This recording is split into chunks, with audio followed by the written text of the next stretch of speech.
సంచలనం సృష్టించిన డ్రైవర్ సుబ్రహ్మణ్యం హత్య మిస్టరీ వీడినట్లయింది. సుబ్రహ్మణ్యాన్ని తానే హత్య చేసినట్లు వైకాపా ఎమ్మెల్సీ అనంత ఉదయ భాస్కర్ అంగీకరించారని కాకినాడ జిల్లా ఎస్పీ తెలిపారు. డంపింగ్ యార్డు ప్రాంతానికి తీసుకెళ్లారు. అక్కడ సుబ్రహ్మణ్యం మృతదేహాన్ని కింద పడుకోబెట్టి ప్రమాదంలో గాయపడినట్లు చూపడానికి చెట్టు కొమ్మతో తొడలు, చేతులు, భుజం, వీపుపైన కొట్టారు. తరువాత అక్కడున్న తాడుతో మృతదేహాన్ని కట్టేసి వాహనంలో ఎక్కించారు. అక్కడి నుంచి తిరిగి వస్తూ 12:30 గంటల సమయంలో మృతుడి తల్లికి ఫోన్ చేసి సుబ్రహ్మణ్యంకు ప్రమాదం జరిగినట్లు తనకు సమాచారం వచ్చిందని చెప్పారు. తాను అక్కడికి వెళ్తున్నానని నమ్మబలికారు. కాసేపాగి మళ్లీ వారికి కాల్ చేసి తాను మృతదేహాన్ని తీసుకువస్తున్నానని చెప్పారు. ఇంటికి రాగానే మృతదేహాన్ని చూసిన కుటుంబ సభ్యులు అది ప్రమాదం కాదని అనుమానించారు. ఎమ్మెల్సీని నిలదీయడంతో ఆయన కారు వదిలి వేరే ద్విచక్ర వాహనంపై అక్కడి నుంచి వెళ్లిపోయారు.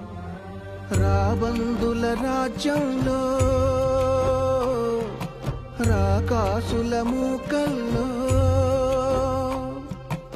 ఎలా ఎలా ఏడ బతకగలవం.